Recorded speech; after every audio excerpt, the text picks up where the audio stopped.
Good evening, everyone. Do you want to do that thing where you mute people? Sorry, got my husband John on tech support tonight, as usual. These events wouldn't happen without him. So for those of you that don't know, I'm Vanessa. I'm a member of Narara Ecovillage, and I am raising our beautiful 3 children here at the Ecovillage. I've got a boy who's 7, a boy who's almost 5, and a girl who's about 2.5. And we homeschool and we love being a part of the community. But it wouldn't be so easy to be part of this community if it wasn't for our parents' circle. And tonight we have one of the co-leaders of the parents' circle, Megan, with us. Megan, do you want to introduce yourself a bit? Sure. Hi, everyone. Thanks for putting us all together tonight, Vanessa and John. So yeah, I'm Megan. I've got a boy who's 6. My husband and I joined the Ecovillage probably 7 years ago when I was pregnant with him. Knew that we wanted to raise our family in a village, and we moved up here pretty much straight away. And so we've been part of the community in the suburbs, just living around here in Narara as we help to build the village. And we're very lucky. We've just moved in. A wonderful man built his gorgeous house here, but then he wasn't ready to move into it. So we're so lucky we're renting here before we've actually built our house. So yeah, that's a great one for us. Yeah, so I'm the co-leader of the Parent Circle, and we started that maybe 18 months ago, something like that. Just when a couple of us got together and with the help of Scylla, actually, with one of the visionaries here in the community, and we just thought we wanted to support each other in our parenting journey, but also we wanted to think ahead for what do we want for these kids in 10, 20, 30 years time, and what do we want for the kids coming afterwards, and so what do we want the culture to be along the way. So that's sort of how we got started. Great. And for those of you that don't know much about our parents' circle, do you want to just give a quick overview to what that is? Sure. So we run our circles using a governance model called sociocracy, which you may have joined other meetings and know about that. It's a governance model where everyone can have a say, and we sort of go around in a circle to have that say. And so you don't have to be sitting there thinking, formulating your idea and thinking, how am I going to jump in and get my idea in? You can just sort of relax, and your turn will come, and you can build on each other's ideas well in that way. And so in the circle we discuss, so we've got 2 co-leaders. Circles are all connected to each other in the village, and so we have a delegate from our circle that goes up to our community circle, our parent circle, and helps us all make decisions together. And this year we've got a secretary and a facilitator as well. So the load is shared by a big team. Well, anyway, it's not really a load. I didn't mind doing it just myself, but now there's many of us. So yeah, anyway, so in circle we talk about just whatever's coming up in the month, as well as longer term plans and tasks that are ongoing that we want to do. Shall I give some examples? Maybe in a minute. We actually have got a second leader of the parent circle who couldn't be with us tonight, Carly, but we've got a bit of a video of her to introduce her to you. So we might show that now. Great. And then come back and have a chat after that.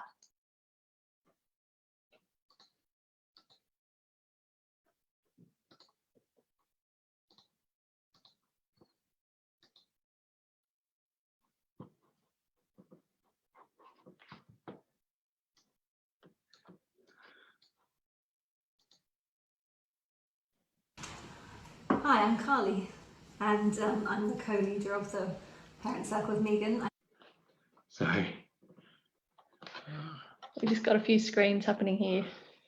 It's worth the wait. And you may see, I think, here we go.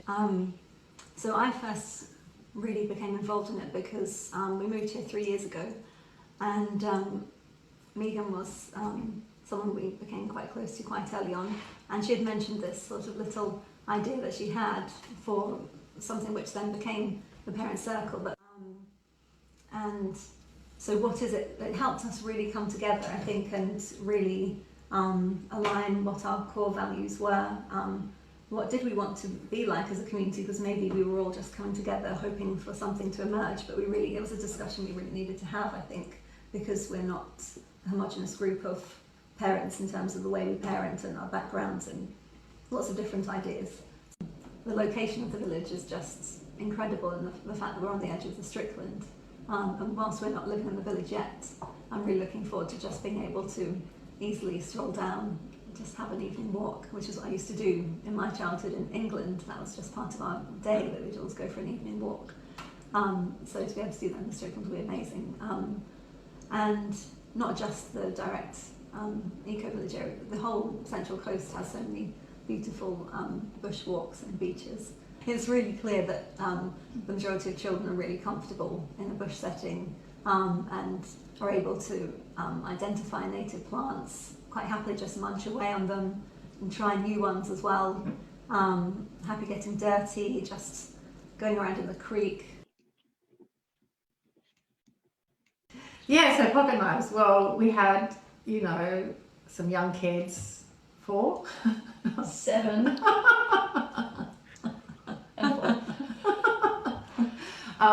We had some young kids who were given pocket knives, and they were carrying them around on the common property, and some damage was done.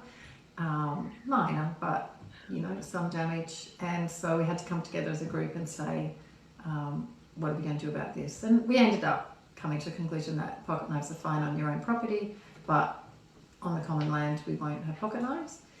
And that we left at that point that the and was, you know, maybe we'll develop some rites of passage, some, you know, initiation markers, not just at puberty, but, you know, when they're 8 or, you know, 10 or 12, like what are the things that the kids can grow into, and so that they're, you know, can work towards these goals, these achievements, and show responsibility. And so the nice part about that was how much everyone really listened to each other, each sort of family-specific situation and view on that, and taking into account that the individual children were really responsible. They knew what they were doing with the knives. Maybe needed a bit more guidance in certain settings, but I think the main concern as a whole was the fact that maybe they're actually they thought they were doing the right thing, being kind, sharing the knives, but then maybe the children they were sharing with weren't yet confident or safe enough to use them. So that's when we particularly felt we needed to intervene and make sure that it was in a defined kind of area. But there was no sort of punitive feel about it. It was all felt, I think, I wasn't directly involved, but it felt like it was a really positive discussion, and as Megan said, we now have a sort of shared understanding about. I think also we're all aware that we don't have to compromise our own family values within our own homes just because of what's going on elsewhere. It's not like anyone's dictating that to us. We have our own house rules, but then we're also part of the village, so we take that into account as well.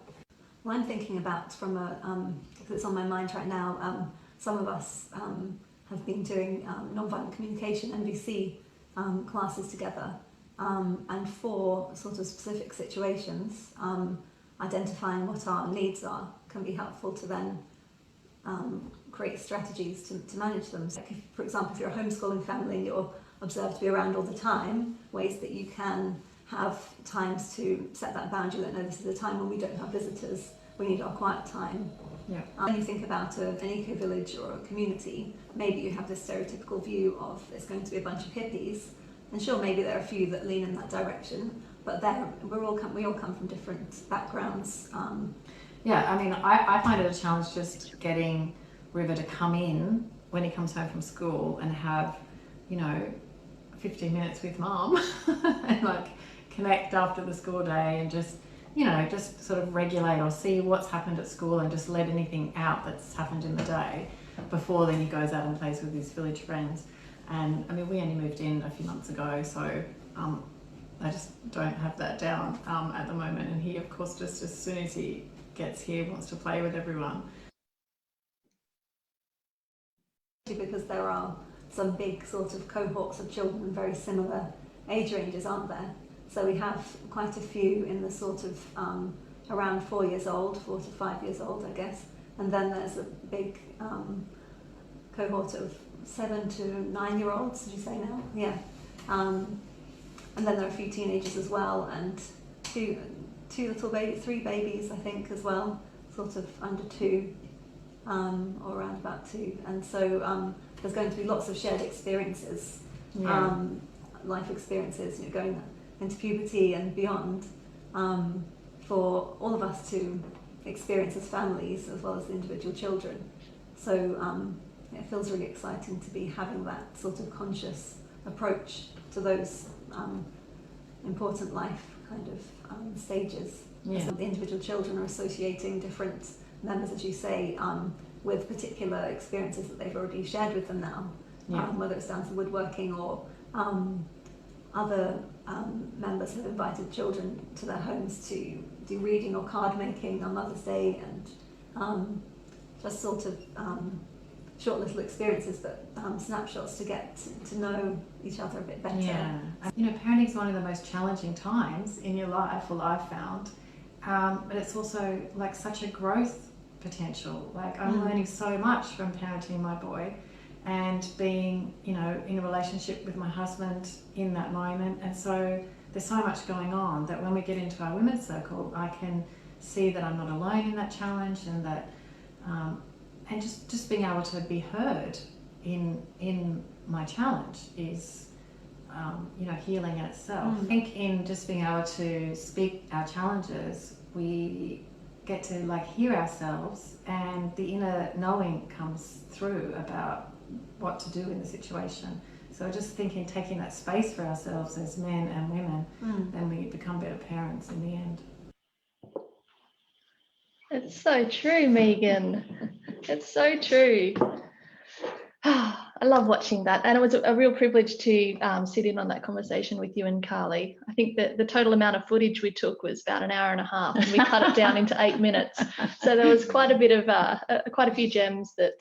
And then Vanessa turned the video off, and we kept talking for another hour. Like, do you want to kick us out yet? Yeah, no, it was wonderful.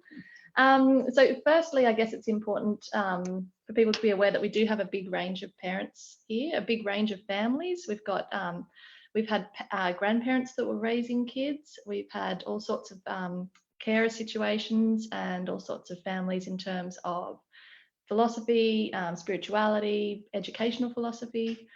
Do you want to comment a bit on that? Yeah, I think, well, for me, I know that over the 6 years that I've been involved, it's been fabulous to be exposed to the diversity of all the different ways of parenting. It's definitely helped me in my parenting. I was just thinking then of like just,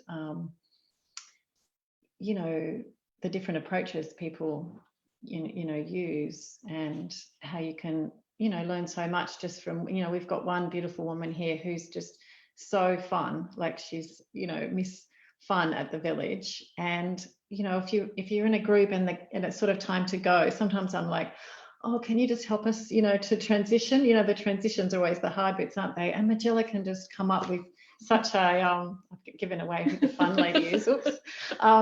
Magella can just connect so easily with the kids and just, you know, create a little game to head off to the next adventure. So, yeah, just moments like that I really appreciate, when things can flow because you're not trying to do it by yourself. Yeah. And the same's probably true for whenever if your child gets a random illness, or if there's something else that you're unpacking with them, you might have you know, your set of resources that you'll use, but then you might post it out to the mums group and say, oh, look, you know, what's your best treatment for pinworms or something, and you'll get the conventional and you'll get alternative and you'll get this and that. Yeah, won't you? Yeah. I just had an example of that tonight, actually. The worms. Not with worms, thank goodness. But my boy's been, it's not so easy for him to go to sleep at night, and we're doing this new thing called Plan B that we're just learning, which is it's called collaborative problem solving. And, you know, it's about solving mysteries with your child and getting all the clues from your child. And so it's a bit of a game. And it came out that he was scared there were monsters in his room, which he'd actually never spoken about to me. And anyway, and then the next little bit about solving the problem, he came up with the idea that the monsters wouldn't like good smells. He's really into potions at the moment. And that if he had some lavender, that, you know, that would scare them away. And of course, we've got, you know, our Miss Oils woman here at the village. And I just was up at Tony's house now, and she created a little spray bottle for him with lavender and some other calming and, you know, good sleeping oils. And it's fabulous, because I know, you know, how wonderful the oils are, but I don't actually use them myself. And so even on a rainy night just up the hill, we could get a sleeping potion. Yeah, that's very true. Yeah, so it was fun. That's great. Yeah. And Megan, do you want to explain a little bit about why people are attracted to our community? Often on open days, we've got a lot of families coming to have a look. And I should say, the first thing they say is this a cult? And usually we're able to show them that we're not. Yeah. But what do you think is drawing these families to our open days and to our site here? Well, I guess I can answer that from just what I've heard people saying along the way, but also we have just a little ceremony when people join, where people can say what has, you know, attracted them to the village, why they're joining. And yeah, it's things like, I mean, myself, I'm one of 5, but now I've got my one child, and so, you know, I think that's, you know, that's happening more and more, that the families are smaller, and so I wanted him to grow up with, you know, siblings, and so he's got his brothers and sisters here at the village, which, you know, is very real for him, because he's literally growing up with them. I think as well, you know, the aunts and uncles thing, like, you know, the it takes a village to raise a child question, saying definitely is true.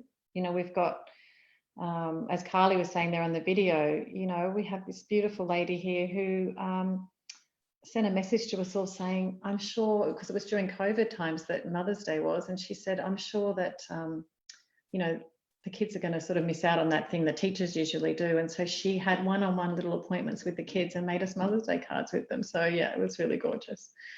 Yeah, so the aunts and uncles thing, I mean, 10 of us just bought a fishing boat. So, you know, we can just share that resource, and, you know, the uncles are all taking the kids out fishing.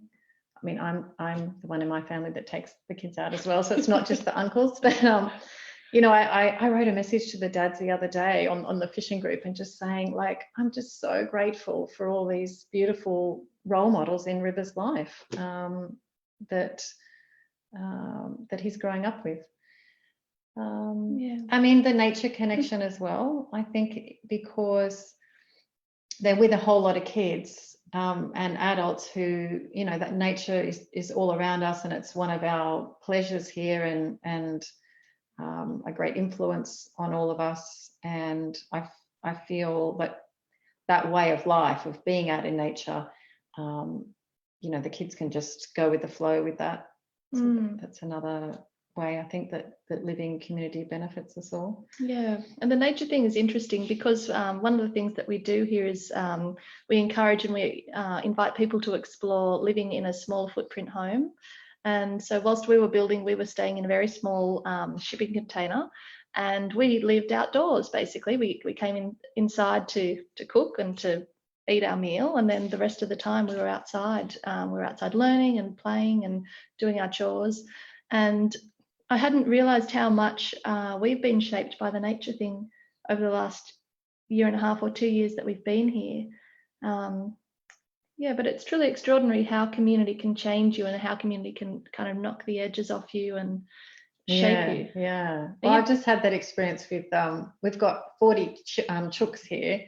And when I first moved in just a few months ago, as I said, so I'm not really an animal person, like, even, you know, so even the chickens, maybe that they would peck me, I was a bit, you know, and now I just love it. And it was simply because a whole lot of my friends were involved with the chooks, and so I just got involved doing Thursdays as my day, and now it gets me out, if I'm, pretty cozy in my home, but I've got to go and let the chickens out at 6:30 in the morning. And so now I'm seeing, the frost as it was in the last 2 days on the ground, but all the changing seasons. And I'm really loving that, because I can actually be, while I love my nature walks, I can also be a homebody too. And so I'm loving that, the things that are drawing me out there.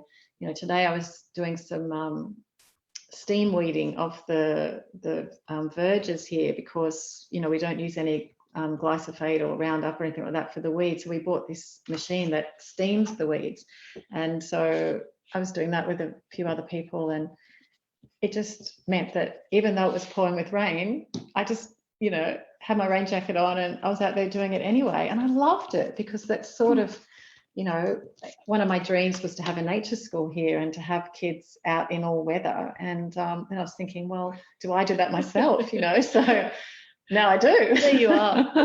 That's great. Hey, Megan, we've just had a really interesting question come through from Karina. Karina, thanks for joining us. You're always welcome to join us late.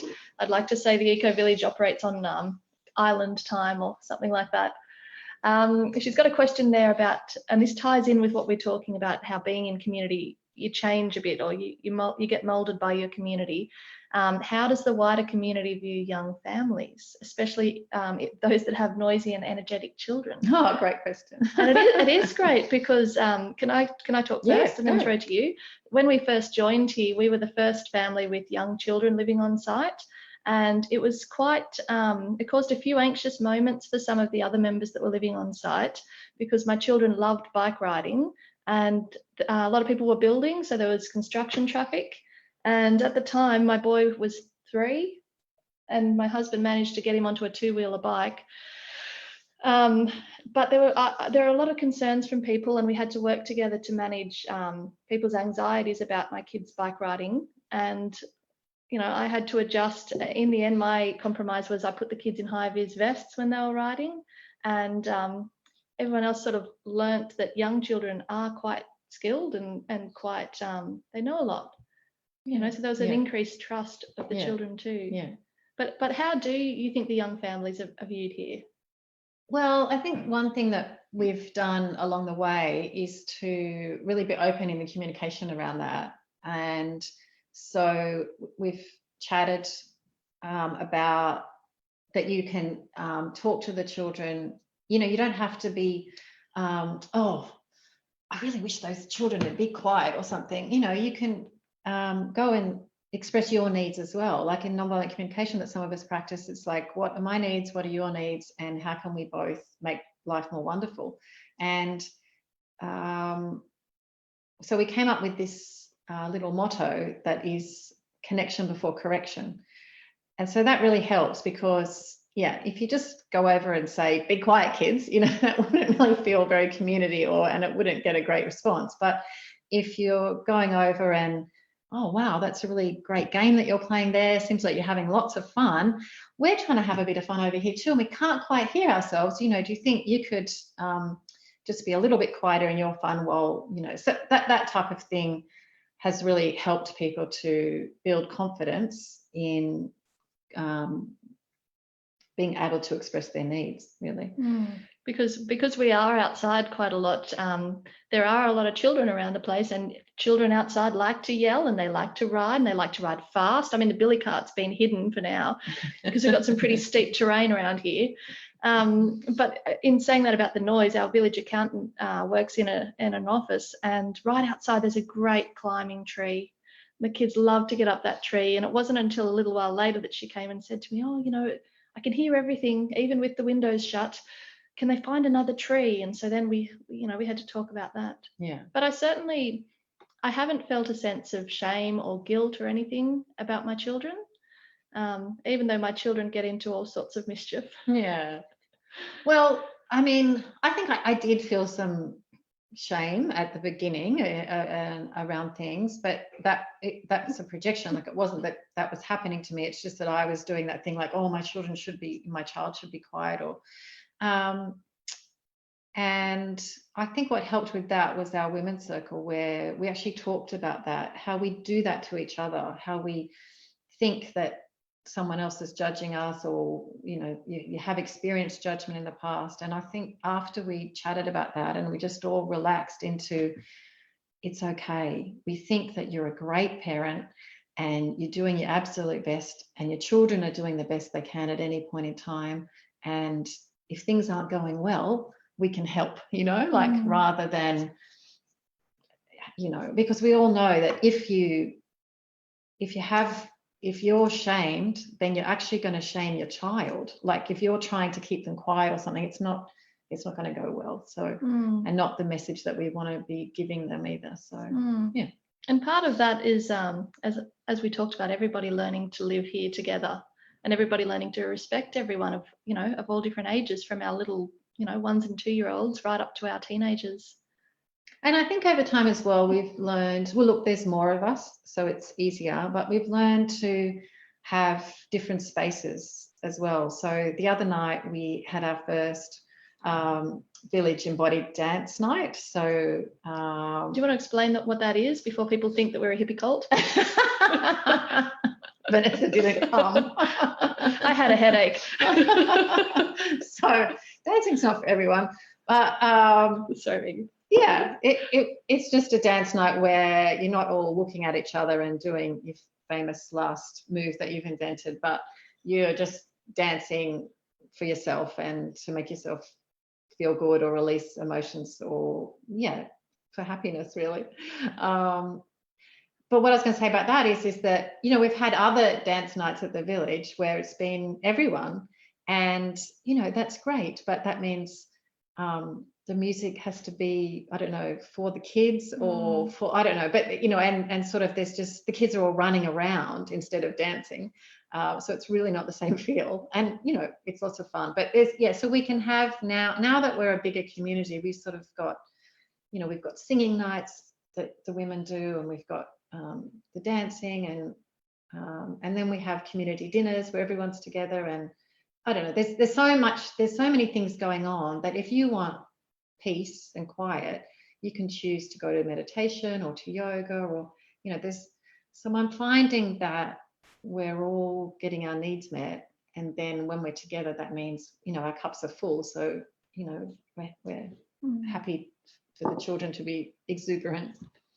And it's also interesting what you're saying about having spaces and places and times for certain needs. It's like a season for everything. It's been great during the school holidays. A couple of the people who are really into tools and making stuff, they open up the workshops to the kids, and they go up and they do deconstruction zones where they basically pull apart all the old machinery and stuff that we need to recycle. They get their power drill license when I think Meadows 4, and so they're using some great equipment, and the whole vibe of that maintenance area changes when the kids are there, and it brings such joy to some of the older generation to be able to work with the children on that. Yeah, and share their skills. Yeah. And so that's that's a time that they can go and use that more adult space in a way that's safe and appropriate for them. Let's see, we've chatted a bit about the perks of living here at the Ecovillage. You talked about the animal thing. Do you want to talk about how we can pet share here and live vicariously with other animals? Yeah, and I'm getting to love animals more. Must add after that. Do you mean domesticated animals? I guess I mean domesticated animals, yeah. So yeah, the idea about sharing, well, Scylla, who's here with us, was one of the people that came up with that idea, which I really love. That I guess because my child, and only children often are ones that maybe have a dog or a cat, and because I'm not a cat or a dog person myself, then I hadn't thought that we would do that. But now he is coming home from school. Not everyone else, some people have got cats and dogs at his school, and so he's talking about it now. And so now it's great because I can say, well, yeah, let's share Donna's dog, and we can talk to him about responsibility, and how we did have stick insects, and that Mummy was looking after the stick insects, and that eventually we let the stick insects go into the nearby tree, but we wouldn't be able to just do that with a cat or a dog. So we need to be ready for having the responsibility of an animal, and that sharing Donna's dog, or, you know, some people have got guinea pigs, or yeah, chickens. I'm getting him into the chickens. Yeah, and soon it'll be the snakes, right? sorry, we should cut that. Can we cut that? We can't cut that, sorry.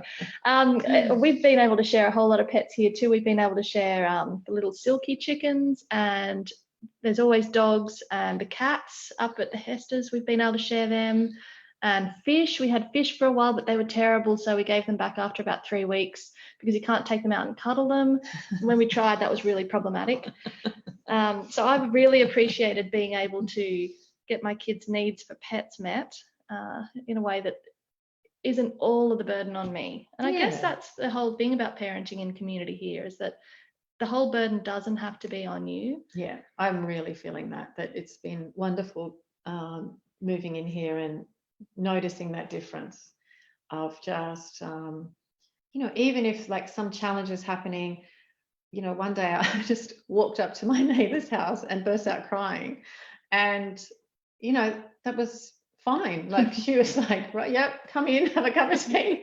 And then I was able to go back home. John and River didn't even know that I was missing. Like I just had sort of like, oh my God, I'm going to explode, and just walked out, and then came back, and I was totally able to be in the moment then. Like actually there wasn't a problem, you know, like I could just carry on. And so I felt that was my moment of just, oh, thank goodness I'm here.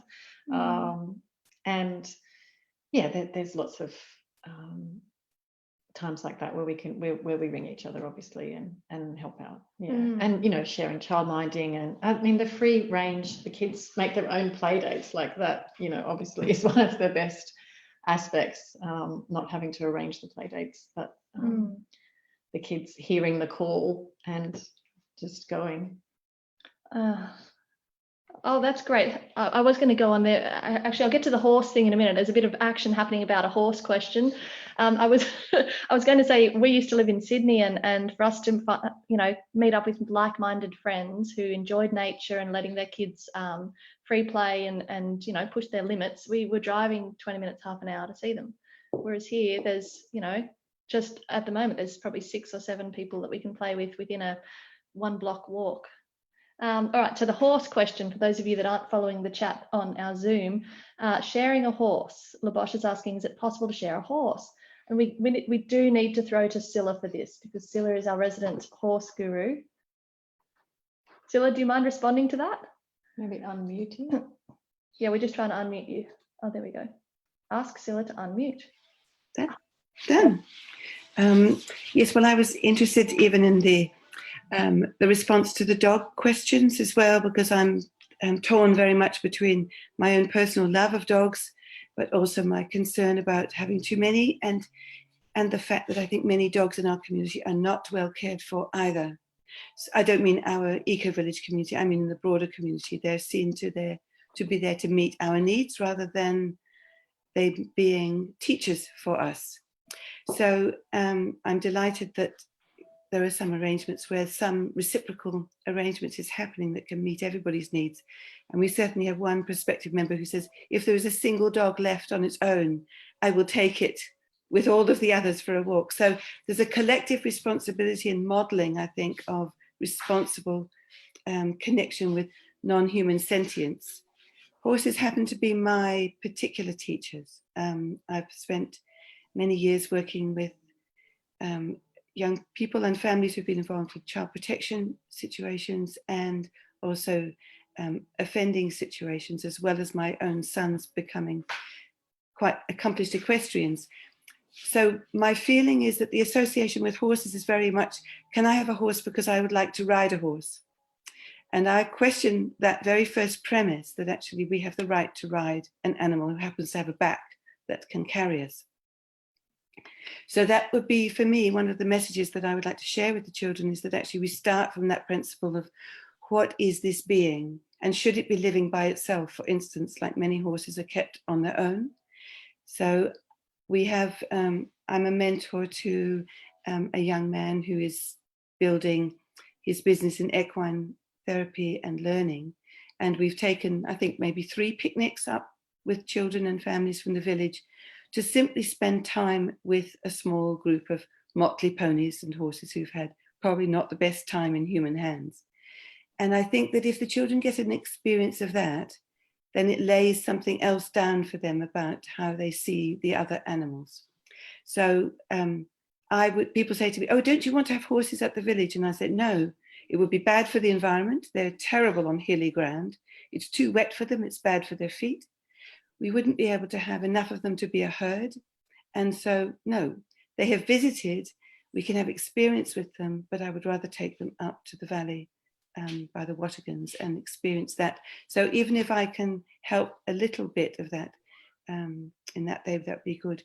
We do also have another very large horse establishment nearby called Glenworth Valley, which is probably about the best midway point between where I'm at and where normal equestrians are, because the horses do live in big herds. They spend a lot of time playing rather than going round and round in circles. And we do have an older member whose granddaughter is particularly connected with that.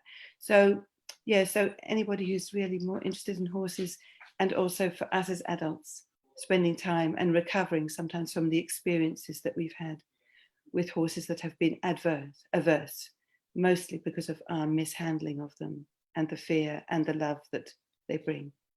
They also open the channels to much imagination and story and writing and creativity and how we can live better. I think they're the best sociocratic model I know, is a horse group. Sorry, it was my little soapbox. Thank you, Scilla. Scilla's my teacher with the animals. Thank you, Scilla. It's a delight. Thank you for this too. Scilla, what you said then about watching and asking and respecting the animal really resonated with me, because we recently had an Aboriginal fellow from the local area come and do an education session with the children. And one of the things that he mentioned a couple of times in the session was that if you go into the bush and you see a nice bit of wood that looks like it would be a good spear, do you just take it? Or do you stop and look and kind of go, is it appropriate for me to take this? And I think if we can just teach our children just to pause and to take in the needs of those around them, then that will be a big gift. Yeah. So that your horse example really clicked that for me. I have a question here to shift from horses to children. Heidi would like to know about schools in the local area and whether we're going to have a village school. We would love to have a village school. I I don't know if in the future that might happen. Currently, a lot of the children go to the Steiner School, which is about 15 minutes away, and there's a local bus that goes. Quite a few children go to the local primary school here, and there's a local high school just there in walking distance. And there's quite a few homeschoolers, and there's a few of us who go to the Montessori school. So yeah, and there's Gosford High as well. And yeah, for the high school there's Gosford High, and I mean there's quite a few high schools. That one has a selective stream as well. Yep, which some people are interested in. Yep. Yeah, so there's lots of options. And yeah, you know, in COVID times when we were all homeschooling, a lot of us, you know, enjoyed that experience. And yeah, who knows if the right people come, what might happen. Although it's interesting talking in COVID times, and in all fairness, some parents really struggled. Well, that's true. Schooling thing as well. Yeah. And so we had quite a few families that thought they might like homeschooling, and it was a good opportunity for them to try it. And one of those families ended up homeschooling on weekends just to try and get through the content that was coming from the schools. And some people sort of threw the whole schooling thing out the window and just set their kids free. It was a good test. Yeah.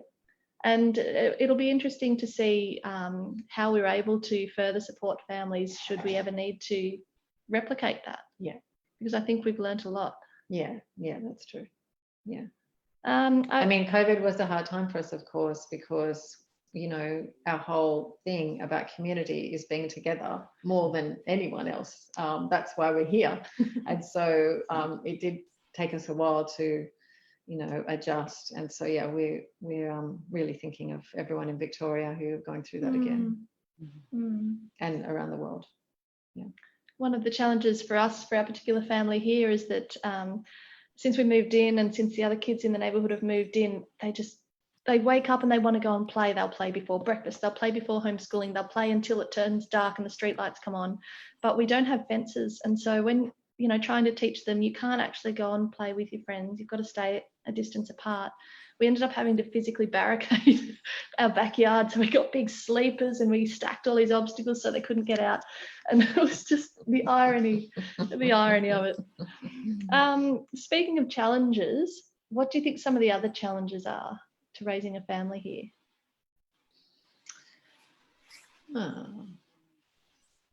I can speak to one whilst you have a think, because Jen was talking about that before. My eldest boy really loves our neighbour's eldest boy, and they get on famously and they play at 7 o'clock in the morning. But Jen has had to call out the window, Theo, if we're in bed and we're not really very dressed, you should go home. And she's also had this thing where she's really trying to keep her kids at home for part of the weekend just so she can see them. And we've had to have some frank discussions, both between the parents and the kids, about please don't come and play near my house on Sunday mornings because that's our family time. Had to be a lot more upfront and assertive about your needs than what we've ever had to be in Sydney.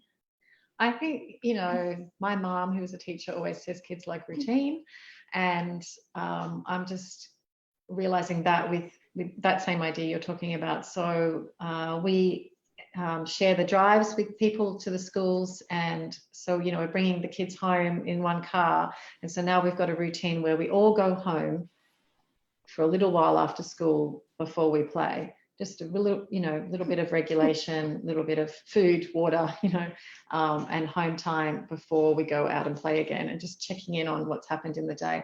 So before, I was struggling with that one as a challenge, something that sounds quite simple now, but just having to put in the routine and setting the expectations. I think another one is some of the dads and one of the teenagers have started like doing a soccer game, but it's sort of right when I was having dinner because, the dad finished work at 5 o'clock and then the soccer game would start. And anyway, so, we had a chat about that, and it was good. River has to be like, well, when the lights come on, that's when you have to come home.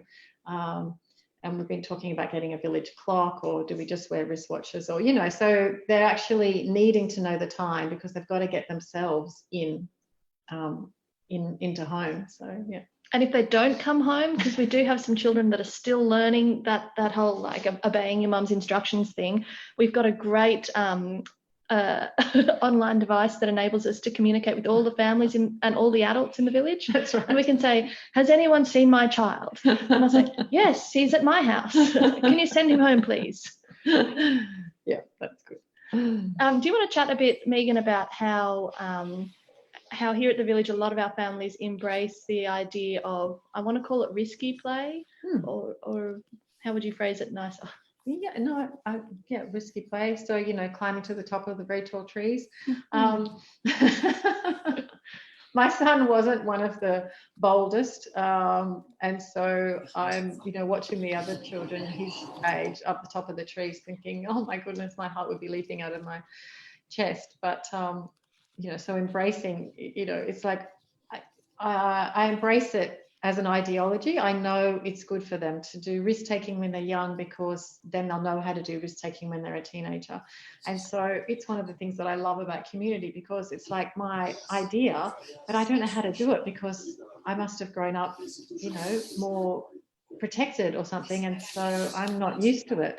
And so I love having other parents around who are like, yeah, just don't watch, like they know that they can't climb on something that's thinner than their arm, and if they're doing it that way, they'll be fine. They've climbed it before. And then you see them teaching each other, and now my boy's up there because the others have shown him really carefully and beautifully how to do it, with the rule that no one helps. You don't put a child up into a risky position, because if they can climb well enough to get there, then they're going to manage it well. Yeah, and we've actually got a really great playground here where one of the dads has been working on a terrific tree house. It's kind of like that book series, you know, the 100-story tree houses, except he's been working on it with one of the teenagers over the last couple of years, and I think it's got 4 levels now, and he's just added the final bits onto it. Have we got a clip of it? We've actually got a video here, which we'll show you now, of Theo getting up, and you have to watch and think about, look where Theo's feet are climbing to see the complexity of how to get into this tree house.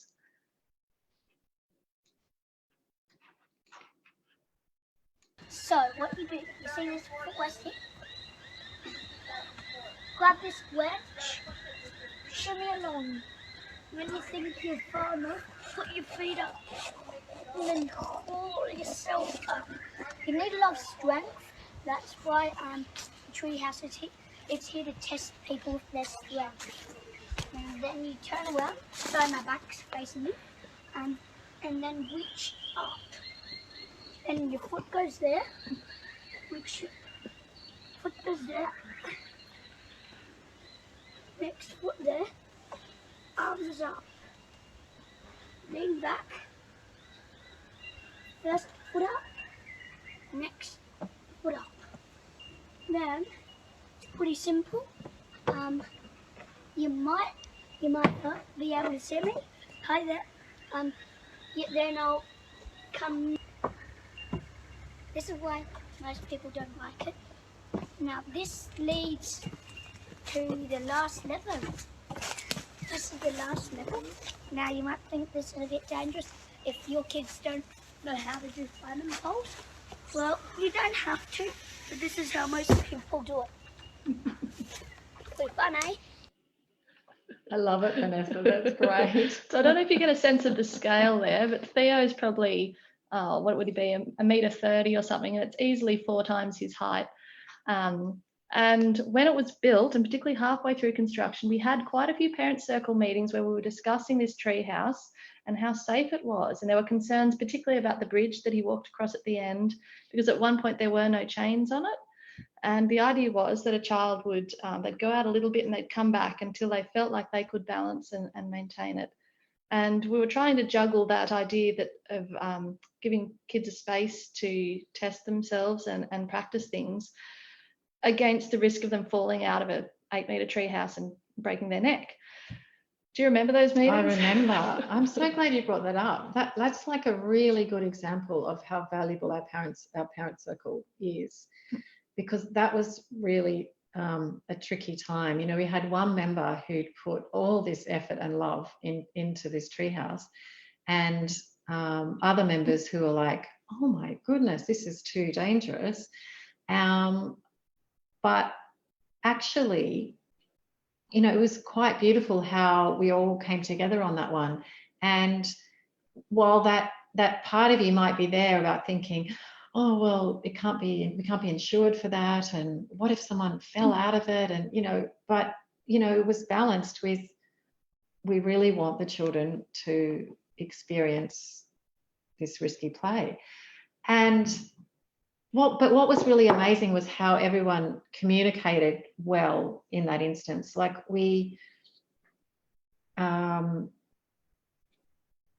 just trying to think of how it flowed, but basically we all agreed, because at one point the man who built it said, well, I'll just take it down if it's it's too much trouble, and no one wanted it to be taken down. Mm-hmm. And I thought that was really remarkable. And you know, everyone's just living with it, and even non-parents too. You know, it's you know, we've got a lot of visitors obviously that come here as well. So, you know, we had to come up with solutions that keep everyone safe and that everyone could live with. That's one of our sayings with Sociocracy: can I live with it? And yeah, I thought that was a great outcome. And it wasn't just about making the treehouse safe. It was also about changing our behaviours with the kids. So if we were supervising a bunch of kids and a couple of them, what would happen is the kids would start trying to climb it, and they might get to the point where they could shimmy across, but they couldn't pull themselves up. So they'd drop down, and a little while later they'd be able to shimmy across and get one foot up, and then they'd stop. They'd watch the other children, and the key was not getting in and helping, not solving the problem for them. So when they were tall enough and when they were strong enough and when their heart was brave enough, I guess, they'd go for it. And there were times when older children would be really upset. They'd be in tears because they'd see either younger or shorter children getting up, and just sitting with those children that were upset and holding the space with them and saying, it's really disappointing. Yeah. And those kids get on famously now, but it's being able to keep talking through the yucky bits, I think. Yeah, really. And just, we bandy around the word resilience, a lot in parenting books and things, but I just love it when you see it in action, when, and skills, about perseverance and, there's a lot of learning going on there in that treehouse. And also good sportsmanship and caring for your mates. Like Theo would never skite about someone not being able to get up. He might skite about them for other things, but he'd never skite about them for not being able to get up, because that's a real authentic challenge. And even now, there was a lot cut out of that video, but I said to him in the video, I said, are you scared climbing? And he said, yeah, sometimes. I said, one time I fell out.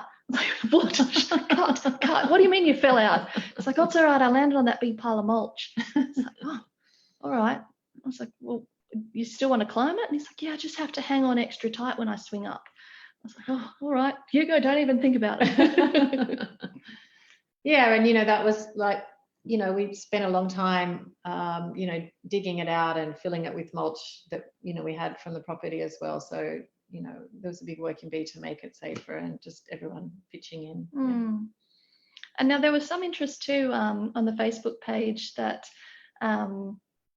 people want to know, they might not be ready to move to a community, but they want to know how they can establish these kind of connections with other families in their neighbourhood. And I mean, here we're fortunate to have the parent circle that enables us to do that. But what if you don't have a parent circle, and what if it's just you and some other families on your block, and your kids play together, but you want to kind of go to a higher level of connection, I guess. Yeah. Well, what I've been exploring myself the last couple of weeks is something around courage.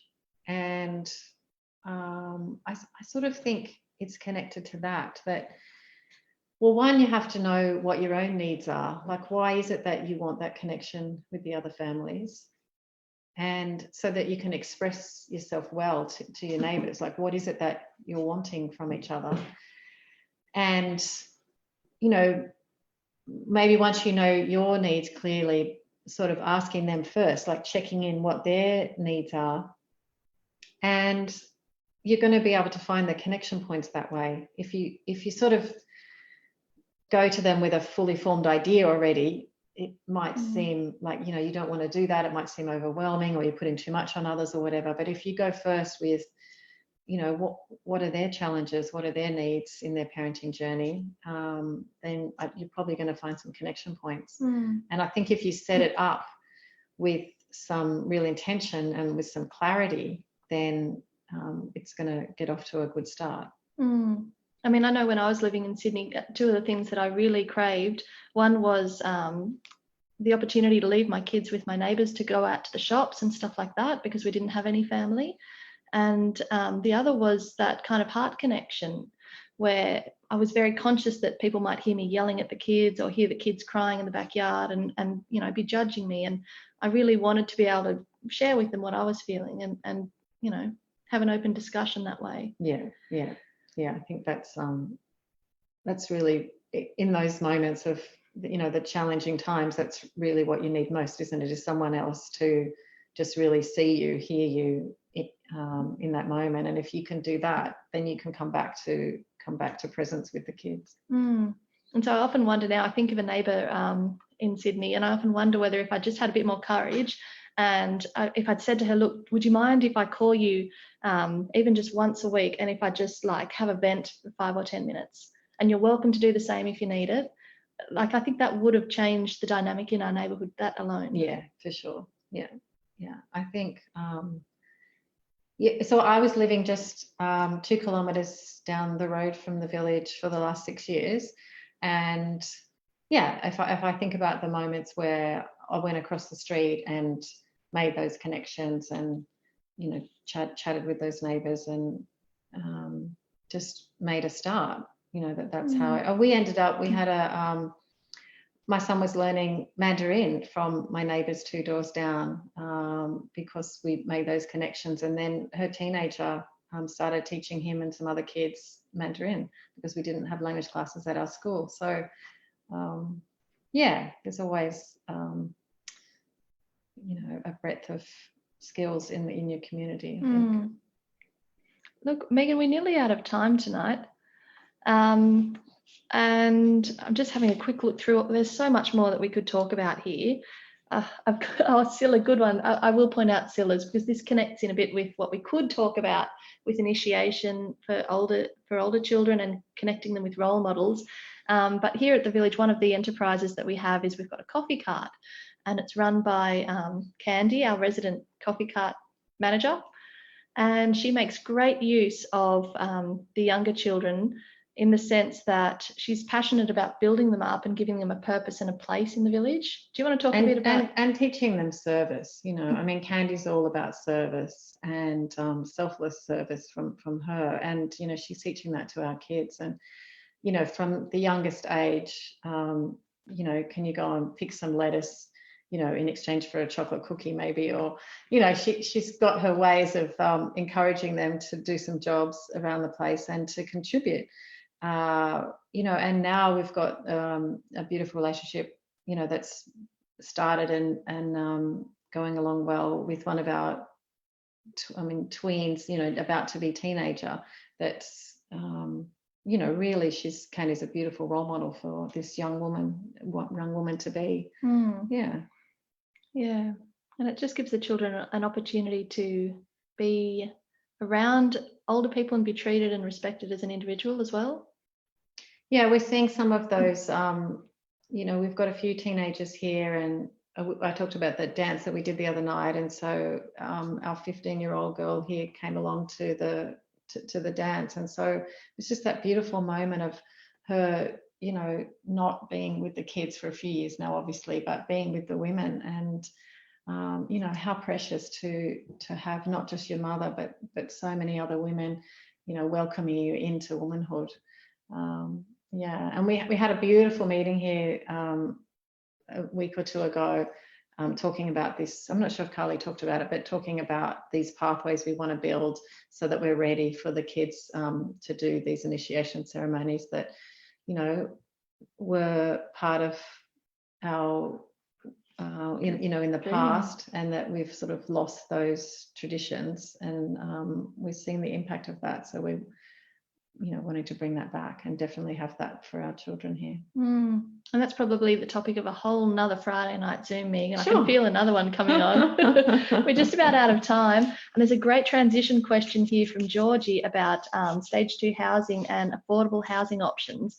And Megan, you might not be the right person to address this, but Georgie, if you tune in 2 weeks' time, we're actually going to be chatting with Deb, who is our village accountant.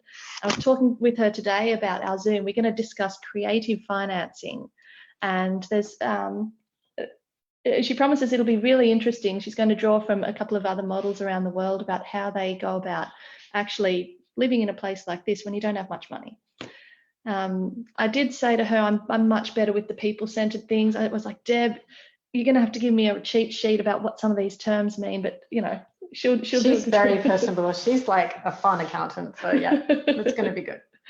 In terms of other things that we have coming up, we have our open day coming up on Saturday. Just checking my calendar. Saturday the 29th at 1 o'clock. And because of coronavirus, we've had to change our model to a pre-booked model. So if you are interested in coming along to the open day, you'll need to book via our website.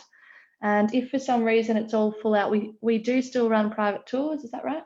We do still run private tours, which you can book through the website as well. And we're very excited, Megan, you might not know this, but we're getting ready to launch our Young Explorers program, which is a program of activities and events for children, not just here at the village, but outside in the community as well. And as part of that, we will be having a monthly Tiny Tots farm program where under 5s can come with their family or their caregiver and experience our Ecovillage. And we have a time slot for homeschooling students. Fantastic. As well as school holiday activities. Fantastic. So in the next lot of school holidays, We're excited to be welcoming children outside the village to some of our activities. We've had a big night. I'm not sure, is there any final parting comments, Megan, that from you about parenting in community? And no, but I'm just really grateful to all of you for coming along today and being interested in what we're doing here. And yeah, love to hear from you too. You know, contact us about what's happening in your communities. And you know, we're all about learning here as well. So thank you everyone for coming, and thank you, Megan. And hopefully we'll see some of you at the what are we calling it, creative financials chat in a fortnight's time on Friday night. Thanks, guys.